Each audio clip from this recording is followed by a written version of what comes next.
Hello everyone, welcome to our channel education hotspot. तो आज last class में हम लोग अपना 5th चैप्टर कंप्लीट कर चुके थे। आज हम लोग स्टार्ट कर रहे हैं 6th चैप्टर, जिसका नाम है ग्लोबलाइजेशन एंड सोशल चेंज। ठीक है, अब जनरली आप लोग वीडियो की डिमांड कर रहे हैं, मैं ट्राई कर रही हूँ जल्दी जल्दी चीज़ें कंप्लीट करा पाऊँ, बट आप लोगों की तरफ से जो आने वाला रिस्पॉन्स है in the form of like, in the form of comment, ठीक है, वो चीज़ थोड़ा सा अभी कमी चल रही है। प्रॉपरली वीडियोस को देखिए, कुछ कमी लग रही है तो प्लीज़ उसको कमेंट बॉक्स में बताइए। I will work on that. और आप लोग वीडियो को देखने के साथ साथ लाइक बटन भी प्रेस करके चलिए, it will work as a motivation. ठीक है ना, मोटिवेशन के बिना चीज़ें नहीं वर्क कर पाती हैं। तो अगर आप लोगों को चीज़ें समझ में आ रही हैं, these videos are helping you guys out, तो प्लीज़ उसको इन रिटर्न में मुझे शो करके चलना भी ज़रूरी है। अब आई से मतलब मैंने पहले ही कहा था कि ये चीज़ें बार बार बोलना अच्छा नहीं लगता। डू लाइक करो, सब्सक्राइब करो, कमेंट करो, मतलब ये आप लोगों को अपने आप क्लियर होनी चाहिए ना चीज़ें। अगर वीडियो पसंद आई है तो आप उसको लाइक करेंगे ही करेंगे, उसके बाद आपको कुछ कमी लग रही है तो आप कमेंट करेंगे उस चीज़ को। ठीक है ना, तो अब हम स्टार्ट करते हैं अपना 6th chapter, globalization and social change. Globalization के बारे में पता नहीं कितनी बार हम लोग डिस्कस कर चुके हैं। ग्लोबलाइजेशन के इम्पैक्ट हम लोग डिटेल में डिस्कस कर चुके हैं। तो ग्लोबलाइजेशन का मतलब होता है integrating the economy with the world economy. Globalization का कंसेप्ट अभी आप लोगों को डिटेल में पता है। अब हम बात करें, देखो सोसाइटी में होने वाले चेंजेस जो थे, कैसे ग्लोबलाइजेशन उन पे इम्पैक्ट डाल रहा था, ग्लोबलाइजेशन की कहानी थी क्या, ये सब बातें अब हम यहाँ पे और डिटेल में करेंगे। तो ग्लोबलाइजेशन का जो मीनिंग था वो हम देख चुके थे कि हमें क्या करना है, इंटीग्रेट करना है अपनी इकोनॉमी को विद द वर्ल्ड इकोनॉमी। अब ग्लोबलाइजेशन का सिर्फ इकोनॉमिक पॉइंट ऑफ व्यू नहीं पड़ता कि दो कंट्री आपस में ट्रेड कर रही हैं तभी हम कहेंगे कि ग्लोबलाइजेशन इज हैपनिंग। नो, इस चैप्टर में हम ग्लोबलाइजेशन का एक वाइडर एस्पेक्ट पढ़ेंगे एंड वील सी कि ग्लोबलाइजेशन जो है वो पॉलिटिकल इन्फ्लुएंस भी डालता है। बेस्ट एग्जांपल लीजिए, अमेरिका में अभी तक क्या थी गवर्नमेंट, ट्रम्प गवर्नमेंट चल रही थी। तो ट्रम्प और इंडिया के रिलेशन, अभी चीज़ें अच्छी हो गई थी काफ़ी, तो अमेरिका इंडिया के रिलेशन काफ़ी अच्छे थे। बट नाउ जो है प्रेसिडेंट चेंज हो चुके हैं। आप मुझे कमेंट करके बताएंगे कि कौन है प्रेसिडेंट। होमवर्क पे आप लोग प्रॉपर ध्यान नहीं दे रहे हैं, बहुत कुछ एक दो बच्चे हैं जो प्रॉपरली सिंसियरली कमेंट करते हैं वीडियो देखने के बाद। तो वीडियो आ रही है तो साथ साथ देखते चलिए, लैग बिहाइंड मत होइए, पीछे मत छूटिए। ठीक है, तो पॉलिटिकल कंसेप्ट की बात की तो आप मुझे बताएंगे कि इस टाइम पे अमेरिका के प्रेसिडेंट जो है वो कौन है। तो अब जब वहाँ पे पॉलिटिकल चेंज आया अमेरिका में, तो ओवरऑल बाकी कंट्रीज पे भी थोड़ा बहुत इम्पैक्ट पड़ेगा, क्योंकि अब क्या पॉलिटिकल आइडियोलॉजी फॉलो होगी, किस तरीके से ट्रेड इस्टेब्लिश होगा दोनों कंट्रीज में, क्या ट्रेड उसी तरीके से ट्रेड या और भी रिलेशन जो है वो अच्छे रहेंगे या बुरे रहेंगे, वो डिपेंड करता है किस पे, पॉलिटिकल स्ट्रक्चर पे। तो पॉलिटिकल लेवल पे भी ग्लोबलाइजेशन जो है, पॉलिटिकल चेंज होने से भी ग्लोबलाइजेशन और इनके कंसेप्ट में कुछ इम्पैक्ट देखने को मिलता है। इकोनॉमी तो बेस है ही ट्रेड, सोशल में भी बहुत सारी चीज़ें होती हैं, कल्चर हो गया, ठीक है। प्लस देखो हर जगह पे एक वर्ड मैंने आपके साथ डिस्कस करा था, आई गेस डायस्पोरा, मतलब इंडिया के जो लोग जो बाहर रह रहे हैं उनको हम डायस्पोरा कहते हैं। तो हमें पता है कि इंडिया के कुछ लोग कुछ पर्टिकुलर स्पेसिफिक एरिया में ज़्यादा रह रहे हैं। लाइक अगर हम देखें तो अमेरिका में most of the Indians are settle over there. ठीक है, अमेरिका हो गया, कनाडा हो गया, कुछ गल्फ कंट्रीज हो गई, वहाँ पे ज़्यादातर इंडियन सेटल्ड है।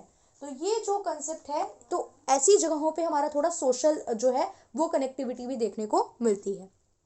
अब सोशोलॉजी में जब हम ये टॉपिक पढ़ रहे हैं ग्लोबलाइजेशन, तो यहाँ पे सिर्फ सोशल और कल्चरल की बात नहीं है। यहाँ पे बहुत, ये किसके लिए बोल रहा है, ये ग्लोबलाइजेशन वर्ड के लिए बोल रहा है, क्योंकि सोशोलॉजी में भी सिर्फ एक दो चीज़ें स्टडी नहीं कर रहे हो। सोशोलॉजी इज अपने आप में बहुत वास्ट सब्जेक्ट ना। यहाँ पे आप इकोनॉमी, पॉलिटिक्स, यहाँ पे आप हर सब्जेक्ट को, ह्यूमन जोग्राफी, हर सब्जेक्ट को आप यहाँ पे जो है वो पुट ऑन कर सकते हो इस सब्जेक्ट में। अब एक वर्ड था सोशोलॉजिकल इमेजिनेशन। इसका मतलब क्या था कि आप प्रॉपरली थिंकिंग, क्वेश्चनिंग कर रहे हो चीज़ों पे। ठीक है, आप थिंकिंग एंड क्वेश्चनिंग कर रहे हो, तो यहाँ पे हमें क्वेश्चन करना है ग्लोबलाइजेशन के केस में कि कैसे एक इंडिविजुअल और पूरी सोसाइटी लिंक्ड है। क्या माइक्रो एंड मैक्रो, क्या छोटे और क्या बड़े, क्या इंडिविजुअलिस्टिक और क्या एज अ होल फैक्टर हैं जो इम्पैक्ट डालते हैं चीज़ों पे, क्या चीज़ लोकल और क्या चीज़ ग्लोबल कैटेगराइज की जा रही है ना। ये सब कुछ हमें देखना है।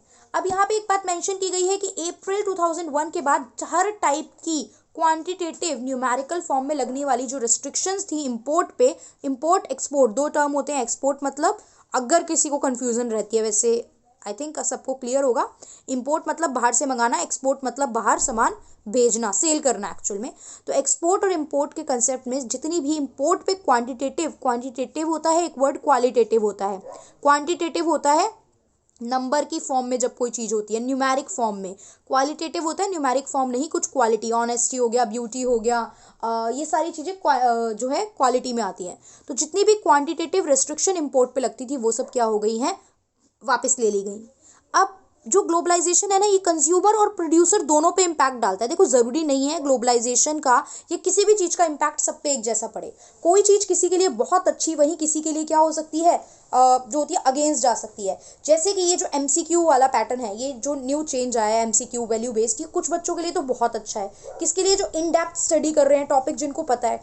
वहीं जो बच्चा प्रॉपरली स्टडी नहीं कर रहा है, उसको इन बिटवीन बुक में किसी के बारे में नाम से कुछ चीज़ें पूछ ली हैं, कोई फिलअप पूछ लिया है, तो वो कैसे मार्क कर पाएगा। तो चीज़ें थोड़ी सी प्रॉब्लमैटिक भी हैं बच्चों के लिए, ठीक है। तो एक चीज़ का इम्पैक्ट पॉजिटिव और नेगेटिव दोनों तरीके से पड़ा। वहीं ग्लोबलाइजेशन की बात करते हैं तो देखो, मल्टीपल अलग अलग कंपनी, अलग अलग कंट्रीज से ट्रेड कर रहे हो आप, तो कंज्यूमर को तो फायदा भी, मुझे वेराइटी मिल रही है, और सम टाइम प्रोडक्ट जो है वो सस्ते पे भी मिल रहा है। लाइक आप देखते हो ना, चाइना के प्रोडक्ट कहते थे कि सस्ते रेट पे अवेलेबल हो जाते हैं, कंज्यूमर के लिए फ़ायदा है। बट प्रोड्यूसर के लिए मैं बात करूं तो हमारी कंट्री में लोकल कंपनीज प्लस हमारी कंट्री के जो फार्मर हैं उनके लिए ये बात नुकसान है। बिकॉज उनको क्या फेस करना पड़ रहा है, कंपटीशन। और लोग थोड़ी यहाँ पे देशभक्ति दिखाते हैं। वो थोड़े टाइम की बात होती है कि चाइना की लाइट नहीं लेनी, ये नहीं लेना। अरे चाइना की लाइट तो चलो अवॉइड कर दी, बाकी कितने प्रोडक्ट हैं जो हमारे घर में हम बाहर की कंट्रीज़ के यूज़ कर रहे हैं। प्लस हमारी भी क्या गलती है, हम क्या करें, इंडियन प्रोडक्ट बहुत ज़्यादा मार्केट में अवेलेबल ही नहीं हो रहे, और कोई होगा भी तो प्रमोट नहीं है इतना कि मेरे को पता चले क्लियरली कि ये इंडिया का जनरली प्रोडक्ट है। तो बहुत सारे फैक्टर्स हैं। तो कंज्यूमर और प्रोड्यूसर दोनों पे अलग अलग तरीके से ये इम्पैक्ट डालते हैं। उसके बाद एक संस्था की, ऑर्गेनाइजेशन की बहुत शॉर्ट में बात करेंगे, डिटेल में डिस्कशन नहीं है यहाँ पे, that is world trade organization. World trade organization एक इंटरनेशनल ट्रेडिंग फोरम है जहाँ पे ट्रेड को लेके इंटरनेशनल लेवल पे हर कंट्रीज के लिए ट्रेड डिस्कशन, बिजनेस से रिलेटेड कुछ डिस्कशन करनी है, नेगोशिएशन करनी है, कोई प्रोजेक्ट वगैरह फाइनल करना है, वो सब यहाँ पे किया जाता है। अब WTO से पहले क्या होता था, ये जो मैंने आपसे MCQ टाइप की क्लास डिस्कस करी थी उसमें मैंने बताया था आप लोगों को कि व्हाट बिफोर WTO से पहले क्या करते थे लोग। तो WTO से पहले कंसेप्ट फॉलो करते थे गैट का। किसका, गैट का।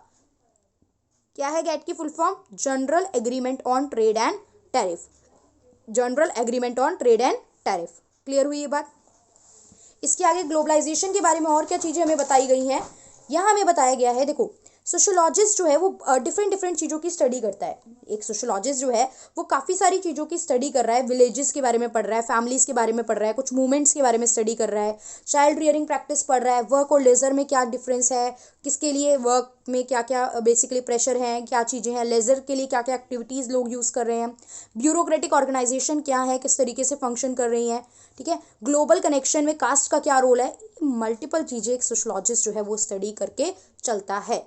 अब यहाँ पे एक लाइन यूज़ की गई है, देखो, globalization affect all but differently. अभी मैंने आपको बताया ना कि एक पर्सन के लिए तो ये अपॉर्चुनिटीज़ लेके आ रहा है, भाई बहुत बेनिफिट है, पैसा कमाएंगे, ये करेंगे वो करेंगे, वहीं दूसरों के लिए बहुत नुकसान है। किसी चीज़ के लिए फॉर एग्जांपल मानो मशीनरी आ गई, टेक्नोलॉजी अपग्रेड हुई, मशीनरी आ गई, तो कुछ लोगों के लिए तो फ़ायदा है, नई टेक्निक जल्दी बन जाएगा, कॉस्ट कम लगेगी, ज़्यादा से ज़्यादा कमा लेंगे। बहुत से लोगों के लिए क्या हो गया, नुकसान हो गया, क्योंकि लेबर अब कम लगाओगे, लेबर कम लगाओगे, लोगों को काम कम मिलेगा। तो ये जो है ग्लोबलाइजेशन सब पे इम्पैक्ट डाल रहा है अलग अलग तरीके से, किसी के लिए पॉजिटिव और किसी के लिए नेगेटिव। ऐसा कुछ भी आता है अगर क्वेश्चन, तो आपको यही कंसेप्ट एक्सप्लेन करना है। तो कुछ लोगों के लिए तो ये एज अ न्यू अपॉर्चुनिटीज़ लेके आता है, वहीं कुछ लोगों के लिए उनका लाइवलीहुड का लॉस भी हो जाता है, ठीक है। तो अब इसमें कुछ एग्जाम्पल है, आपकी बुक में ही लिखे हुए हैं, तो मैंने बुक से ही पिक करे हैं ये एग्जाम्पल, कि जो वुमेन सिल्क स्पिनर्स थी of Bihar loss their job once the Chinese and Korean silk yarn entered in the market. जैसे ही बाहर से ग्लोबलाइजेशन की वजह से चाइनीज और कोरियन सिल्क यार्न आया तो उन वुमेन की जॉब चली गई। वाई, बिकॉज जनरली सस्ते में अब काम हो रहा है। जब भी टेक्नोलॉजी आ जाती है, बाहर से लोग सस्ते में लाके यहाँ पे बेच रहे हैं, तो यहाँ पे तो इफेक्ट पड़ेगा ही ना। बिकॉज पीपल विल वॉट, लोग क्या करेंगे, लोग बेसिकली करना स्टार्ट कर देंगे उनको सस्ते में परचेज, सस्ती वाली चीज़ें परचेज, तो वहाँ पे वो जो है वो लॉस ऑफ लाइवलीहुड का केस बन जाता है। अब गुजरात का एग्जांपल दिया है कि in Gujarat women gum collector who were picking from juliflora, juliflora के बारे में देखो बेवल ट्रीज होता था। अब ये ना जुल्फेरा वर्ड कहीं MCQ में दे दे फॉर एग्जांपल कि ये किससे रिलेटेड था, एक ट्राइबल मूवमेंट था, या कोई वर्कर की ऑर्गेनाइजेशन थी, या एक ट्री का नाम था, या मतलब बेसिकली दे देगा ना गम से रिलेटेड था। तो ये कुछ भी इस टाइप से दे सकता है। अगर आपने जुल्फेरा की मतलब बुक नहीं पढ़ी, प्रॉपर वर्ड पे फोकस नहीं करा, सीधा आपने कोई सेल्फ बुक उठा के चीज़ें याद करी हैं, ठीक है, different different help book available है, आप सीधा हेल्प बुक उठा के क्वेश्चन आंसर याद कर रहे हो तो आप आंसर कभी नहीं कर पाओगे इस क्वेश्चन का। जुल्फेरा क्या, तो ये पता होना ज़रूरी है। That's why I am again and again saying NCERT समझना, रीड करना, ये सब बहुत इंपॉर्टेंट है। और दैट्स वाई मैं एक एक चीज़ कोशिश कर रही हूँ कि मैं कुछ भी इस चीज़ में से ना छोड़ूँ, जितनी इंपॉर्टेंट चीज़ें आप लोगों को सब क्लियर हो जाएँ। तो जुल्फेरा समझ में आ गया, ठीक है। अब यहाँ पे इन लोगों की जॉब गई थी, इन लोगों की they lost their employment due to the import of cheaper gum from Sudan. Sudan से चीपर गम आने लगी थी, तो उसके बाद इन लोगों की भी यहाँ पे क्या चली गई, जॉब चली गई, ठीक है। तो अब ये क्वेश्चन था, ये एस्पेक्ट था उस चीज़ के लिए जब हम कह रहे हैं कि ग्लोबलाइजेशन सब पे जो है वो अलग अलग इम्पैक्ट डालता है। अब हम बात करेंगे कि ग्लोबलाइजेशन अर्ली ईयर्स में क्या, स्टार्टिंग में ग्लोबलाइजेशन, बिल्कुल इनिशियल एजेस पे ग्लोबलाइजेशन के बारे में हम कुछ चीज़ें डिस्कस करेंगे। तो ग्लोबलाइजेशन अर्ली ईयर्स में देखो क्या था, मतलब बिफोर, जब we are under the British rule, we are under the, I hope clearly visible होगा ये आपको भी, we are under the British rule. देखो ब्रिटिशर के टाइम पे क्या ऐसा था, ब्रिटिशर इवन 1600 में आएंगे ईस्ट इंडिया कंपनी ना ब्रिटिशर की, उससे पहले कि हम ट्रेड नहीं करते थे बाहर की कंट्रीज से, बिल्कुल करते थे, लिमिटेड था, बहुत ज़्यादा नहीं हो रहा था, बट येस हम ग्लोबलाइज कह सकते हैं अपने आप को, क्योंकि हम इंटरनेशनली ट्रेड कर रहे थे। और बेस्ट एग्जांपल है silk route, China, Persia, Egypt and Rome को प्रॉपर्ली कनेक्ट करता था। इस रूट के थ्रू, सिल्क रूट आज भी एग्जिस्ट करता है, ये प्रॉपर रूट आप गूगल पे डाल के देखो एक बार सिल्क रूट, आपको डिटेल में जो है वो सिल्क रूट मिल जाएगा। तो यहाँ पे जो था, ये सिल्क रूट के थ्रू क्या हो रहा था, ट्रेड हो रहा था। तो येस वी वर ग्लोबलाइज, उस टाइम पे भी हम क्या थे, ग्लोबलाइज थे।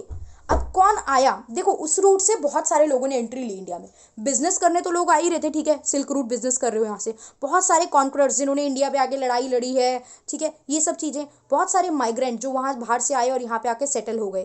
तो दे मतलब many of the people came, traders, conqueror, migrant जो थे ये लोग आए इंडिया में बाहर से, और बहुत से लोग फिर यहीं पे सेटल हो गए, ट्रेड करा, ठीक है, इकोनॉमिक, पॉलिटिकल, हर तरीके का बेनिफिट लोगों ने इस रूट के थ्रू यहाँ से लिया है। ट्रेडिंग हो रही थी, जनरली ट्रेडिंग होती थी ब्रिटिश जो कॉलोनीज थी ना, जैसे एशिया, अफ्रीका, ऑस्ट्रेलिया, इन एरियाज में तो ट्रेडिंग जो थी वो बहुत ज़्यादा हमें देखने को मिलती थी। ऐसा नहीं था कि यूरोप से ट्रेड नहीं होता था, हमारे यूरोप से भी लैंड रूट के थ्रू तो लंबे समय से ट्रेड चला है। ये पोर्तुगीज़ वगैरह जो आए हैं, जो आपको थोड़ा बहुत अगर पुराना याद है हिस्ट्री, तो पोर्तुगीज़ वॉज द फर्स्ट 1498 में आपके यहाँ पे वास्को डी गामा आए थे। तो वास्को डी गामा आए हैं, यूरोपियंस बेसिकली बोला जाता है, तो वो पोर्तुगीज़ थे, तो वो ट्रेड करने आए। तो क्या उससे पहले ट्रेड नहीं था, बिल्कुल था, लैंड रूट से अच्छा खासा ट्रेड चल रहा था, बट कुछ प्रॉब्लम हो गई, that we will not discuss here. तो महंगा पड़ने लगा, तो अब लोगों को अल्टरनेटिव वे ढूंढनी थी, दैट्स वाई फिर उन्होंने क्या, समुद्र का रास्ता ढूंढा, सी रूट ढूंढा यहाँ पे आके ट्रेड करने का। तो अर्ली ईयर्स में ग्लोबलाइजेशन का कंसेप्ट हम लोग देख रहे हैं कि येस ये एग्जिस्ट कर रहा है, ठीक है। अब लोगों को जो था दूसरी कॉलोनीज में, लाइक ब्रिटिशर इंडिया पे राज कर रहे हैं, इंडिया से वो लोगों की मर्जी से, भाई मेरे घर पैसा नहीं है, मुझे कमाना है, तो मैं बाहर जाके सेटल होंगी काम करने के लिए, एटलीस्ट पैसा तो कमा पा रही हूँ ना। तो लोग अपनी इच्छा से या जबरदस्ती लोगों को बाहर ट्रेड करने क्या किया जा रहा था, भेजा जा रहा था। मैंने याद होगा आपको गिरमिटियास के बारे में बताया था एक चैप्टर में आपको मैं, और उसके बाद भी मैं 2-3 बार ये वर्ड यूज़ कर चुकी हूँ। गिरमिटियास वर द पीपल जिन्हें ब्रिटिशर ने उस टाइम पे ट्रेड करने के लिए बाहर भेजा था, बेसिकली गल्फ कंट्रीज़ वगैरह इन सब जगहों पे, और आज की डेट में भी फिर ये वहाँ गए, देन वहीं सेटल हो गए हैं, और आज तक भी जिनकी जो लोग वापस नहीं आए उनकी प्रॉपर जनरेशन आफ्टर जनरेशन वहीं सेटल हो गई है। तो वो लोग क्या कहलाते हैं, गिरमिटियास पीपल कहलाते हैं। तो इनका ओरिजिन इंडियन था, थे ये इंडियन ओरिजिन के, बट ड्यूरिंग द ब्रिटिशर के टाइम पे ये लोग थे प्रॉपर वहाँ पे ट्रेड करने गए थे, ठीक है। अब हो क्या रहा था उस टाइम पे हमें माइग्रेशन देखने को भी मिलती थी, लोग प्रॉपर ट्रैवल भी कर रहे हैं, और स्लेव ट्रेड नाम का एक कंसेप्ट भी हुआ करता था, ठीक है। स्लेव ट्रेड क्या, जो ये वर्कर्स होते थे इनको लोग क्या करते थे, इनकी ट्रेडिंग करते थे, इनकी बोलियां लगती थी, क्योंकि हर जगह पे वर्कर्स, देखो इंडिया जैसी कंट्री तो बहुत लोग हैं, आबादी इतनी है, मिल जाते हैं लोग हर टाइप के काम के लिए, हर टाइप की जॉब के लिए, सब बहुत भीड़ अवेलेबल है, आप काम तो दो लोगों को। लेकिन जनरली बहुत से एरियाज ऐसे होते थे बाहर जहाँ पे स्लेव मतलब लोग अवेलेबल नहीं है, तो मुझे लोग चाहिए काम के लिए, तो क्योंकि जनरली बाहर फॉर एग्जांपल मान लो नहीं है, इतने वर्कर्स नहीं है, जितने लोग भी हैं वो भी सारे एडमिनिस्ट्रेटिव टाइप काम में लग गए हैं, तो वर्कर्स चाहिए, तो बाहर से लोग वर्कर्स को क्या करते थे, परचेज करते थे। तो ये था स्लेव ट्रेड, अपने आप में बहुत बड़ा टॉपिक है, तो ये हमारा अभी यहाँ पे डिटेल टॉपिक नहीं है। अगर आपने अपनी प्रीवियस क्लासेस में पढ़ा है तो आपको याद होगा कहाँ से स्लेव ट्रेड किया जाता था, कौन सी कंट्री आपस में ट्रेड कर रही होती थी, कुछ कुछ कंट्रीज़ के main name, but it is not the topic of discussion here, ठीक है। अब यहाँ पे एक टर्म है drain of India's wealth, although ये बुक में मेंशन नहीं किया गया है, बट देखो सिंपल सी बात है, दादा भाई नौरोजी ने उस टाइम पे ब्रिटिशर के टाइम पे ही इस बात को बोला था कि जो ये इंडिया की जो वेल्थ है ना, इंडिया की जो वेल्थ मतलब इनकम वगैरह प्रोस्पैरिटी है, ये तो हमें हमेशा से पता है ब्रिटिशर सारी चीज़ें ले गए हैं यहाँ से, ठीक है। ब्रिटिशर की वजह से इतना ज़्यादा हम प्रॉस्पर नहीं कर पाए हैं, ठीक है। तो ये चीज़ है यहाँ पे कि इंडिया की जितनी भी वेल्थ थी वो सारी ड्रेन मतलब होते हैं नाली टाइप, तो मतलब बेसिकली जितनी भी वेल्थ थी वो सब बह के बाहर जा रही थी, बाहर की कंट्री में जा रही है, ब्रिटेन में। कैसे हो रहा था ये सब? देखो चालाकी ब्रिटिशर क्या चला रहे थे, ब्रिटिशर ने इंडिया से रॉ मटेरियल सस्ते में परचेज कर लेते थे, बाहर लेके गए, एक्सपोर्ट किया हमने रॉ मटेरियल, जो हमने रॉ मटेरियल एक्सपोर्ट किया उसे बाहर अपनी कंट्री में लेबर और टेक्नोलॉजी के थ्रू, मशीनरी के थ्रू बहुत सस्ते में उसको फिनिश गुड में रेडी कर लिया। फिर इंडिया में ही लाके उस चीज़ को महंगे में आपने सेल कर दिया, क्योंकि इंडिया में अभी टेक्नोलॉजी और इतनी सब डेवलपमेंट हुई नहीं थी। तो आप लोग यहाँ से डबल बेनिफिट ले रहे हो, सस्ते में लेके जा रहे हो, बना रहे हो और फिर महंगे में लाके हमारे यहाँ ही बेच रहे हो। तो ये प्रॉब्लम थी एक। तो दूसरी प्रॉब्लम जो थी, टैरिफ पॉलिसी बहुत ज़्यादा डिस्क्रिमिनेटरी, मतलब अलग अलग थी। इम्पोर्ट, जब हम लोग बाहर से सामान मंगा रहे हैं आप उस पर हमें कोई टैक्स नहीं दे रहे हो, और जब हम लोग आपको सामान भेज रहे हैं आप उस पर हमसे हैवी ड्यूटीज़, हैवी टैक्सेस ले रहे हो। तो जो टैरिफ पॉलिसी थी, टैक्स पॉलिसीज़ थी, वो भी बहुत ज़्यादा गड़बड़ घोटाला था इनमें। तो इस वजह से हम कह सकते हैं कि ये चीज़ें भी गड़बड़ कर रही थी। तो ओवरऑल हमने देखा कि इस वजह से एट लास्ट हो क्या रहा था, इंडिया की कंपनी सफ़र कर रही थी। तो ये तो थी बिफोर इंडिपेंडेंस की बात। अब मुझे 1947 के बाद की कहानी बता दीजिए कि क्या हुआ।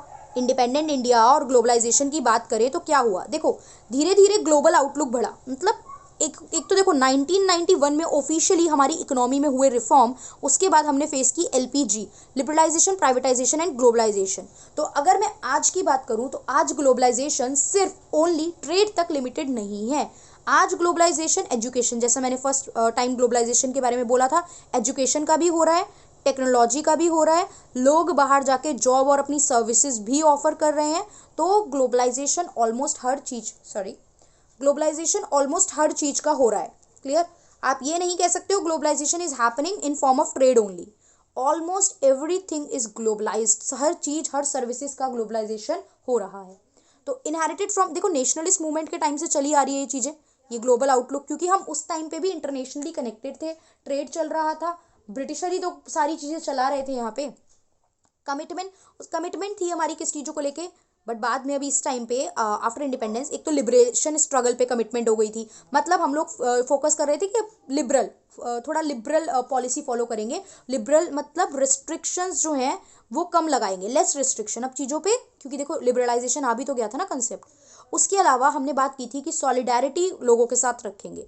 सॉलिडारिटी में हो क्या रहा था, सॉलिडारिटी में मतलब होता है एक दूसरे को, नेशनलिस्ट मूवमेंट के टाइम पे भी ये हुआ था, एक तो लिबरेशन स्ट्रगल फॉलो कर रहे थे, प्लस लोगों आपस में सॉलिडारिटी रख रहे थे। मतलब हम दो लोग अलग अलग ग्रुप के हैं लेकिन हम एक दूसरे को सपोर्ट कर रहे हैं, क्योंकि हमारा गोल एक ही था, ब्रिटिशर से आज़ादी। Support of one group of people for another, दूसरे को सपोर्ट कर रहे हैं because they have the common goal. ठीक है, तो यही चीज़ है। और आज के टाइम में मैं बात करूँ तो एजुकेशन का, टेक्नोलॉजी का, कल्चर का, रिलीजन, मतलब हर चीज़ जो है वो ग्लोबलाइज हो रही है। तो अभी यहाँ तक हमने देखा बिफोर इंडिपेंडेंस, आफ्टर इंडिपेंडेंस। अब हम अपनी अगली क्लास में देखेंगे ग्लोबलाइजेशन के अलग अलग डायमेंशंस क्या हैं। जैसे मैंने बात की ना, हर चीज़ का, और इकोनॉमी है, पॉलिटिकल है, सोशल है, कल्चरल है। तो हम अगली क्लास में इवन मीडिया पे इम्पैक्ट वगैरह, ये सारी चीज़ें भी हम लोग देखेंगे। तो अगली क्लास में हम लोग देखेंगे what are the different dimensions of the globalization, जो इंपॉर्टेंट क्वेश्चन बन सकता है। Is it clear? बाकी जो बात मैंने स्टार्टिंग में बोली वो आप लोग को याद रखनी है। वीडियो प्रॉपरली देखो यार, बन रही हैं चीज़ें आपके बेनिफिट के लिए बन रही हैं। You guys will definitely get benefit out of it. ठीक है, तो आपको सबको बेनिफिट मिलेगा। प्रॉपर वीडियो देखो, मैक्सिमम शेयर करो ताकि आपके क्लास के बच्चों के साथ, आप अपने फ्रेंड्स के साथ, सो दैट सबको बेनिफिट मिले। और उसको देखने के बाद लाइक कीजिए। प्रॉपर कुछ भी कमी लग रही है तो आप उसको कमेंट बॉक्स में मुझे बताइए कि मैम ये प्रॉब्लम आ रही है, ये चीज़ करेक्ट नहीं हो पा रही है, ये चीज़ ऐसे हो रही है। बाकी जिन भी बच्चों ने मुझे अपनी मेल आईडी सेंड की है उनको मैं प्रॉपर्ली नोट्स जो है वो विद इन 1 और 2 डेज सारे चैप्टर्स जितने हो गए हैं कंप्लीट हमने कर लिए हैं, उनके नोट्स मैं आपको सेंड कर दूँगी।